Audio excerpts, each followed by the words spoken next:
আকাশবাণী আগরতলা। স্থানীয় সংবাদ পড়ছি কৃষ্ণধন দেবনাথ।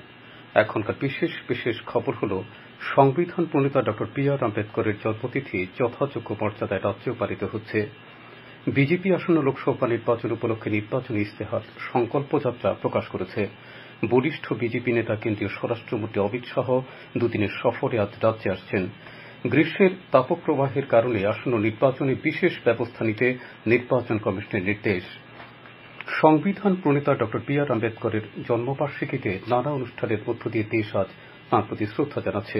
রাষ্ট্রপতি দ্রৌপদী মুর্মু, উপরাষ্ট্রপতি জগদীপ ধনখড় এবং প্রধানমন্ত্রী নরেন্দ্র মোদী এই উপলক্ষে সংসদ চত্বরে অবস্থিত বাবা সাহেবের মর্মর মূর্তিতে পুষ্পস্তবক অর্পণ করে তাঁর প্রতি শ্রদ্ধা নিবেদন করেন।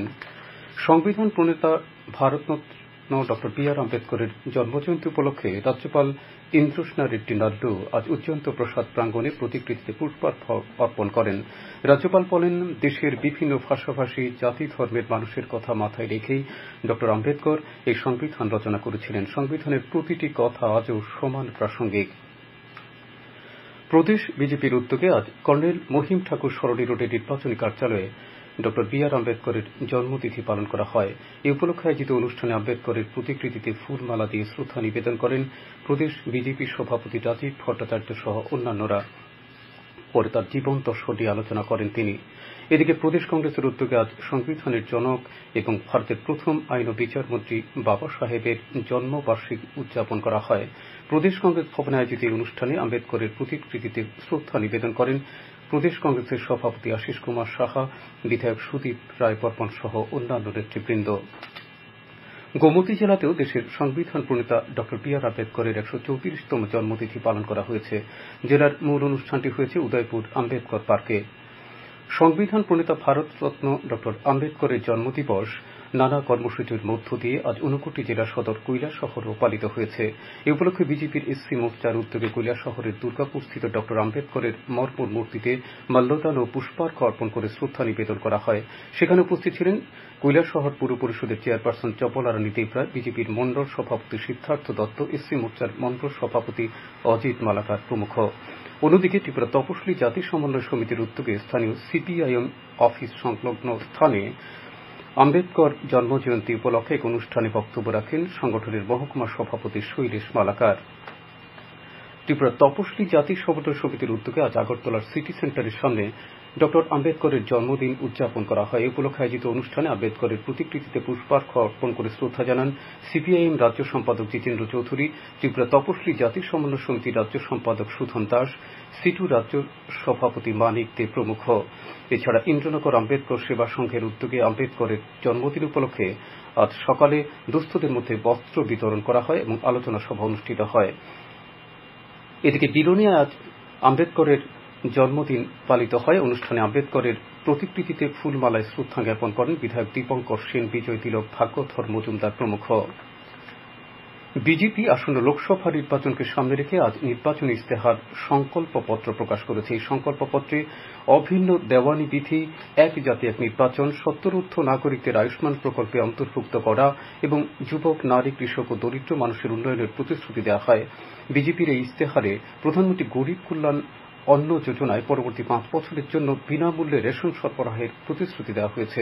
এছাড়া গ্রামীণ মহিলাদের ক্ষমতায়নের মাধ্যমে ৩ কোটি লাখপতি দিদির সৃষ্টি, প্রধানমন্ত্রী সূর্যঘর যোজনায় শূন্য বিদ্যুৎ বিল, দেশকে বিশ্বের তৃতীয় বৃহত্তম অর্থনীতিতে নিয়ে যাওয়া প্রভৃতির উল্লেখ করা হয়েছে এই সংকল্পপত্রে। নতুন দিল্লির দলের সদর দপ্তরে এই উপলক্ষে আয়োজিত অনুষ্ঠানে উপস্থিত ছিলেন প্রধানমন্ত্রী নরেন্দ্র মোদী, বরিষ্ঠ বিজেপি নেতা রাজনাথ সিং, অমিত শাহ, জে.পি. নাড্ডা, নির্মলা সীতারামন এবং অন্যান্য নেতৃবৃন্দ। বাংলা নতুন বছরের প্রথম দিনে আজ পশ্চিম ত্রিপুরা লোকসভা আসনের বিজেপি মনোনীত প্রার্থী বিপ্লব কুমার দেব মজলিশপুর বিধানসভা কেন্দ্রের জিরানী এবং মোহনপুরের বিভিন্ন এলাকায় প্রচারে অংশগ্রহণ করেন। সেখানে প্রার্থীর সাথে ছিলেন বিজেপি দলের বরিষ্ঠ নেতা তথা মুখ্যমন্ত্রী অধ্যাপক ডাক্তার মানিক সাহা এবং মন্ত্রী সুশান্ত চৌধুরী সহ স্থানীয় বিজেপি নেতৃত্ব। প্রদেশ কংগ্রেস বিধায়ক সুদীপ রায় বর্মন লোকসভা নির্বাচনে পূর্ব ত্রিপুরা উপজাতি সংরক্ষিত আসনের বিজেপি প্রার্থী কৃতি দেবী দেববর্মার শিক্ষাগত যোগ্যতা, ভোটার তালিকায় লিপিবদ্ধ নাম এবং ব্যালট পেপারে ছাপা নাম নিয়ে অভিযোগ করে কমিশনের দৃষ্টি আকর্ষণ করেছেন। আজ আগরতলায় ইন্ডিয়া ব্লকের আয়োজিত এক সাংবাদিক সম্মেলনে তিনি এই তথ্য জানান। সাংবাদিক সম্মেলনে সিপিআইএম রাজ্য সম্পাদক জিতেন্দ্র চৌধুরী প্রধানমন্ত্রী এবং স্বরাষ্ট্রমন্ত্রী ত্রিপুরা সফরে মথার সঙ্গে কি চুক্তি হয়েছে সেটি জনগণের সামনে প্রকাশ করার জন্য দাবি জানিয়েছেন। এই সাংবাদিক সম্মেলনে ইন্ডিয়া জোটের 8টি দলের প্রতিনিধিরা উপস্থিত ছিলেন। রামনগর বিধানসভা কেন্দ্রের উপনির্বাচনে সিপিআইএম প্রার্থী রতন দাস ভোটাধিকার প্রয়োগের সময় ভয়ভীতি প্রদান এবং প্রচারসজ্জা নষ্ট করার অভিযোগ করেছেন। তিনি আজ সাংবাদিকদের বলেছেন, এই ব্যাপারে নির্বাচন কমিশনের কাছে যথাযথ ব্যবস্থা গ্রহণের আবেদন জানানো হয়েছে। বিজেপি দলের বরিষ্ঠ নেতা তথা কেন্দ্রীয় স্বরাষ্ট্রমন্ত্রী অমিত শাহ আজ রাজ্যে আসছেন। রাতে আগরতলার একটি বেসরকারি হোটেলে দলীয় নেতৃত্বের সাথে বৈঠক করবেন তিনি। আগামীকাল কুমারঘাটের পূর্ত দপ্তর সংলগ্ন ময়দানে নির্বাচনী জনসভায় তিনি ভাষণ দেবেন। সেখানে উপস্থিত থাকবেন মুখ্যমন্ত্রী অধ্যাপক ডাক্তার মানিক সাহা সহ দলের অন্যান্য বরিষ্ঠ নেতৃবৃন্দ। এদিকে স্বরাষ্ট্রমন্ত্রী অমিত শাহের আগামীকালের মাতাবাড়ি ত্রিপুরা সুন্দরী মন্দিরে পুজো দেবার কথা রয়েছে। ইতিমধ্যে গোটা মন্দির চত্বরে ব্যাপক নিরাপত্তার ব্যবস্থা গ্রহণ করা হয়েছে। নিরাপত্তা ব্যবস্থা খতিয়ে দেখেন গোমতী জেলার জেলাশাসক তড়িৎ কান্তি চাকমা এবং জেলা পুলিশ সুপার নমিত পাঠক সহ উচ্চপদস্থ আধিকারিকরা। আপনারা খবর শুনছেন আকাশবাণীর আগরতলা কেন্দ্র থেকে। গ্রীষ্মকালে স্বাভাবিকের চেয়ে বেশি তাপমাত্রা থাকার সতর্কতা জারি করেছে দেশের আবহাওয়া দপ্তর। জুন মাস পর্যন্ত এই দাবদাহ থাকবে। এই সময় সাধারণ নির্বাচনের পরিপ্রেক্ষিতে সব রাজ্য এবং কেন্দ্রশাসিত অঞ্চলের মুখ্য নির্বাচনী আধিকারিকদের কাছে নির্দেশিকা পাঠিয়েছে ভারতের নির্বাচন কমিশন। ভোটকেন্দ্রগুলোতে তাপপ্রবাহ মোকাবেলায় প্রয়োজনীয় সুবিধা এবং পরিকাঠামো রাখার নির্দেশ দেওয়া হয়েছে। জাতীয় বিপর্যয় মোকাবেলা কর্তৃপক্ষের পক্ষ থেকে তাপপ্রবাহ মোকাবেলায় কি করণীয় এবং কি করা উচিত নয় সেই বিষয়গুলো উল্লেখ করা হয়েছে। ভোটদাতা এবং ভোটকর্মী সবার জন্যই এই নির্দেশিকা জারি করা হয়েছে। কমিশনের নির্দেশিকা বলা হয়েছে, বয়স্ক দিব্যাঙ্গ ব্যক্তিদের সুবিধার জন্য ভোট কেন্দ্রগুলো একতলাতেই থাকবে। নির্দেশিকায় বলা হয়েছে, ভোটদাতাদের অপেক্ষা করার জন্য অন্তত 15 ফুটের শামিয়ানা টাঙাতে হবে। প্রাথমিক চিকিৎসার বাক্স তথা ফার্স্ট এড বক্স রাখতে হবে। সঙ্গে ওআরএস বা খাবার স্যালাইনও থাকবে। ভোট গ্রহণ কেন্দ্রে 3টি সারি থাকবে, একটি পুরুষদের জন্য, একটি মহিলাদের জন্য এবং অপরটি প্রবীণ নাগরিক ও দিব্যাঙ্গদের জন্য। দিব্যাঙ্গরা লাইনে দাঁড়ানো ছাড়াই সরাসরি ভোট দিতে পারবেন। একই সঙ্গে গর্ভবতী মহিলা এবং কোলে শিশু থাকা মহিলাদের ক্ষেত্রেও এই অগ্রাধিকার থাকবে। আজ থেকে শুরু হয়েছে নতুন বছর 1431 বঙ্গাব্দ। রাজ্যেও চিরাচরিত প্রথায় নতুন বছরকে স্বাগত জানানো হচ্ছে। এই উপলক্ষে রাজধানী আগরতলাতে বিভিন্ন সংস্থার পক্ষ থেকে বর্ষবরণ অনুষ্ঠানের আয়োজন করা হয়েছে। রাজধানীর মেলার মাঠের এগিয়ে চলো সংঘের ময়দানে আজ সন্ধ্যায় কাব্যলোক সাংস্কৃতিক সংস্থার উদ্যোগে বর্ষবরণ উপলক্ষে সাংস্কৃতিক অনুষ্ঠানের আয়োজন করা হয়। বর্দোয়ালির মৌচা ক্লাবের ময়দানে আশা সঙ্গীত কলা কেন্দ্রের উদ্যোগেও বর্ষবরণ অনুষ্ঠানের আয়োজন করা হয়েছে। বেসরকারি একটি স্বাস্থ্য পরিষেবা সেন্টারের উদ্যোগে আগরতলার রবীন্দ্র শতবার্ষিকী ভবন প্রাঙ্গণে বর্ষবরণ উপলক্ষে সাংস্কৃতিক অনুষ্ঠানের আয়োজন করা হয়েছে। 5 দিনব্যাপী বাসন্তী পূজা আজ থেকে শুরু হয়েছে। ষষ্ঠী পূজার মধ্য দিয়ে রাজ্যের নানা স্থানে আজ এই উৎসবের সূচনা হল। আগরতলার দুর্গা বাড়ি সহ বিভিন্ন সামাজিক সংস্থা ও বাড়িঘরেও এই পূজা অনুষ্ঠিত হচ্ছে। ত্রিপুরা রবীন্দ্র পরিষদের উদ্যোগে আয়োজিত বর্ষবরণ অনুষ্ঠানে আজ রাজ্যের 3 বিশিষ্ট ব্যক্তিত্বকে সম্মাননা প্রদান করা হয়েছে। বরিষ্ঠ সাংবাদিক সমীরণ রায়, বিশিষ্ট শিক্ষাবিদ নির্ভা দেববর্মা এবং বিশিষ্ট আইনজীবী কল্যাণ নারায়ণ ভট্টাচার্যকে সম্মাননা প্রদান করা হয়। পরিষদের উদীচী হলে বিভিন্ন কর্মসূচির মধ্য দিয়ে বর্ষবরণ অনুষ্ঠান করা হয়। অনুষ্ঠানে পৌরোহিত্য করেন নবীন কবি রাহুল শীল। অষ্টাদশ লোকসভা নির্বাচনকে সামনে রেখে ঊনকোটি জেলাতে শান্তি ও সুস্থিতি বজায় রাখতে পুলিশ প্রশাসন থেকে যথাযথ উদ্যোগ নেওয়া হয়েছে।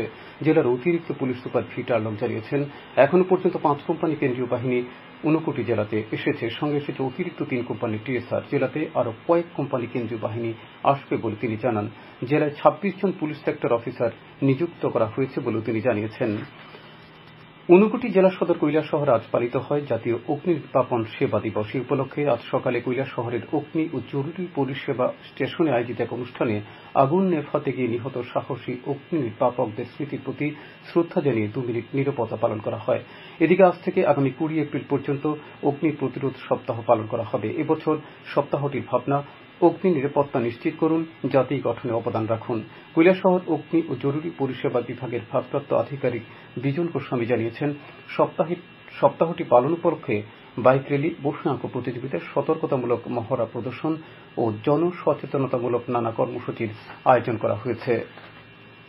আইজিএম হাসপাতালে কর্মরত ফার্মাসিস্ট প্রদীপ কুমার ঘোষকে নির্বাচনী আদর্শ আচরণবিধি লঙ্ঘন করার অভিযোগে চাকরি থেকে সাময়িক বরখাস্ত করা হয়েছে। ৮ টাউন বটতোয়ালী বিধানসভা কেন্দ্রের অ্যাসিস্ট্যান্ট রিটার্নিং অফিসারের তদন্তে তার বিরুদ্ধে একটি বিশেষ রাজনৈতিক দলের নির্বাচনী প্রচারে অংশগ্রহণের মাধ্যমে নির্বাচনী আদর্শ আচরণবিধি লঙ্ঘনের অভিযোগ প্রমাণিত হয়। এদিকে নির্বাচনী আদর্শ আচরণবিধি লঙ্ঘন করার অভিযোগে মোহনপুর ইংরেজি মাধ্যম স্কুলের প্রধান শিক্ষক রতনচন্দ্র দেবকেও চাকরি থেকে সাময়িক বরখাস্ত করা হয়েছে। তার বিরুদ্ধেও অভিযোগ প্রমাণিত হয়েছে বলে রাজ্য নির্বাচন দপ্তর সূত্রে জানানো হয়েছে। আগামীকাল আকাশ আংশিক মেঘাচ্ছন্ন থাকবে। দুই এক জায়গায় বজ্রবিদ্যুৎ সহ হালকা থেকে মাঝারি পর্যায়ে বৃষ্টিপাতের সম্ভাবনা রয়েছে। তাপমাত্রা সর্বোচ্চ ৩৭ ডিগ্রি এবং সর্বনিম্ন ২৫ ডিগ্রি সেলসিয়াসের কাছাকাছি থাকবে। আর দিনের সর্বোচ্চ তাপমাত্রা ছিল ৩৭.২ ডিগ্রি সেলসিয়াস। আগামী ২৪ ঘন্টায় রাজ্যের সব জেলায় বিক্ষিপ্তভাবে বজ্রবিদ্যুৎ সহ বৃষ্টিপাতের সতর্কতা জারি করেছে আবহাওয়া দপ্তর। সবশেষে বিশেষ খবর আরেকবার পড়ছি। সংবিধান প্রণেতা ড বি আর আম্বেদকরের জন্মতিথি যথাযোগ্য মর্যাদায় রাজ্যেও পালিত হচ্ছে। বিজেপি আসন্ন লোকসভা নির্বাচন উপলক্ষে নির্বাচনী ইস্তেহার সংকল্প যাত্রা প্রকাশ করেছে। বরিষ্ঠ বিজেপি নেতা কেন্দ্রীয় স্বরাষ্ট্রমন্ত্রী অমিত শাহ দুদিনের সফরে আজ রাজ্যে আসছেন। গ্রীষ্মের তাপপ্রবাহের কারণে আসন্ন নির্বাচনে বিশেষ ব্যবস্থা নিতে নির্বাচন কমিশনের নির্দেশ। খবর শেষ হল।